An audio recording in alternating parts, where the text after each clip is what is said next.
idiot. Welcome back to Math with Ayhan.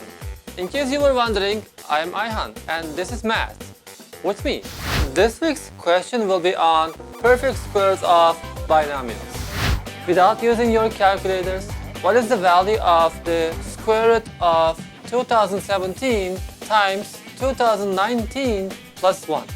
Here is the answer to the question.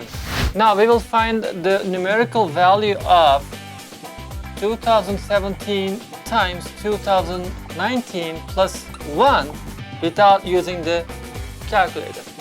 For this purpose, I would like to label or set this 2017 to x. And then, since 2019 is 2 more, I have to label this as x plus 2 plus 1 in the square root. What I'm going to do is, I will distribute x over x plus 2, which will give me x squared plus 2x plus 1, right? Now at this point, this should look familiar to you guys that this is the expansion of binomial expansion of actually x plus 1 squared. And then we have the square root. Technically, we can cancel out square root by the square, which will leave us x plus 1 in the simplest form.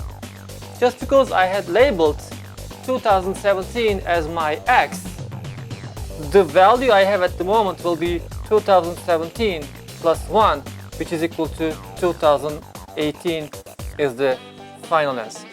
So the value of the square root of 2017 times 2019 plus 1 will be equal to 2018.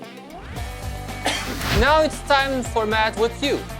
I'm going to give you our problem of the week and I need you to help us solve it in the comments. What is the value of x minus square root of 2x if you are given that actually x minus square root of 2 over x is equal to 3?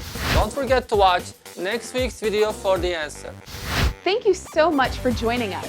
Be sure to check back every Friday for a new video, and don't forget to subscribe to our channel. In the meantime, check out our website and our social media.